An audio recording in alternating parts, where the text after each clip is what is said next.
You're going to have to do some more down here.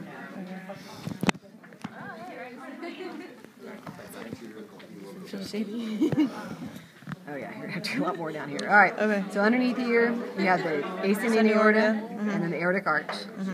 The big one that's coming off right here, that's the brachiocephalic. We'll put that back on the list Thursday, but it's the big thick one. The second one over here is a subclavian, and that's what we're going to look at today. Okay. So that's the left subclavian. Oh yeah, you so much to do.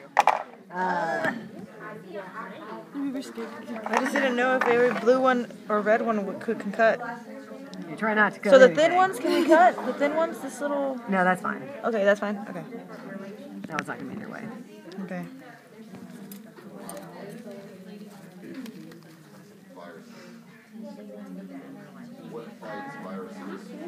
Yeah, that's part of the vein.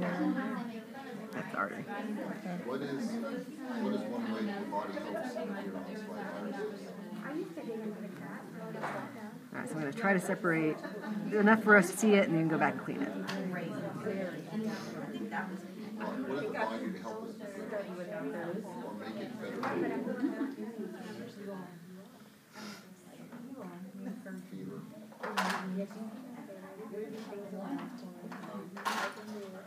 So 80% of immunoglobulin are called. That one does not matter. Specific worms and hypersensitivity immunoglobulin. Okay, so off the subclavian, there's four arteries that you need to know. So if we go in order, on the left-hand side, there's vertebral or vertebral. There's the second one, which is the costocervical, and the third one is the thyrocervical. And then the opposite one, going this direction, is going to be the internal mammary. So you can go in and you can kind of push this around and kind of separate that so you can see them a little bit better, but you can see they're kind of thick. So you're like not a spider web type yeah. of... This one, don't worry about. That one's nothing. Can we cut it? I already did. That one you need, this one you need, and that one you need. Okay. And that one. Okay. All right, so following the left subclavian out of the rib cage, we now call it axillary. So as soon as it exits the rib cage, it's axillary. Same road, just different. Now, as it goes through the arm, when it gets in the arm, then it's called brachial. So we have axillary up here and brachial. And so what we're going to use to kind of make sure we know where the mark is this one right here. That red one going down looks like it's going up. It's pulling, if I pulled it this way, it would look like it's going up. But that's a subscapular. So that's what differentiates... Yeah, so axillary here, brachial here. Okay. So Just like the midline? yeah, so subscapular. It goes down to the subscapularis. So subscapular. Okay, brachial.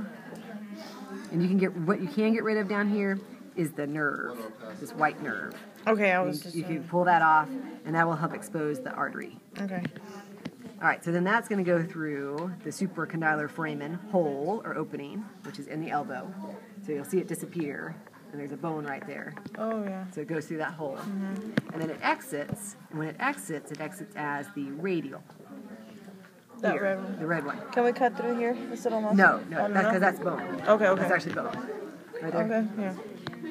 Try to hear that? Yeah. Okay. All right. So, but again, you can cut this because that's a nerve. But if we follow this out, then it's going to continue as radial along the top edge of the arm right here.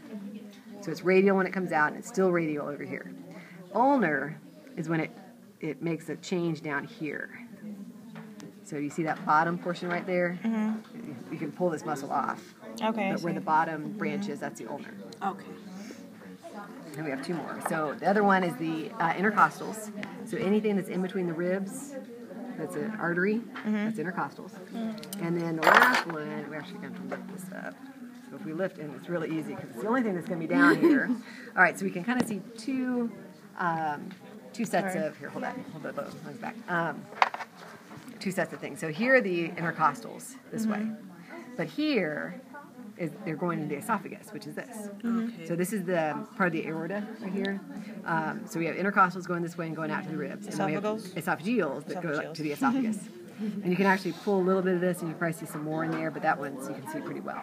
Okay. So basically, if this is all pulled back, it's probably the esophageals. All right. Okay, so clean that part up. And then for Thursday, what we're going to do is we're going to follow the common carotid right here, that red one, and we're going to come all the way up, all the way up, all the way up to here. Okay, so And cut all that off.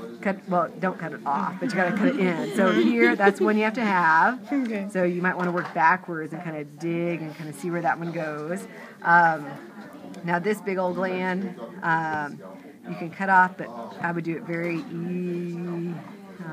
delicately, because there's some arteries right there, like that one. You're going to need to have. That one you need. This one do we need? This that one's kind of part of this one, so we'll just take that off. Okay. So it'll just go on this side. Okay. You'll need that one. So just carefully. And this I would not worry about keeping, because there's no way that's going to be useful for us. Okay. But just follow the line so it goes a little deeper, and then you're going to come up this way. So just cut. There it is. See right there. There's a red one right there. So just kind of pull and cut. Pull and cut as you go. Okay. All right.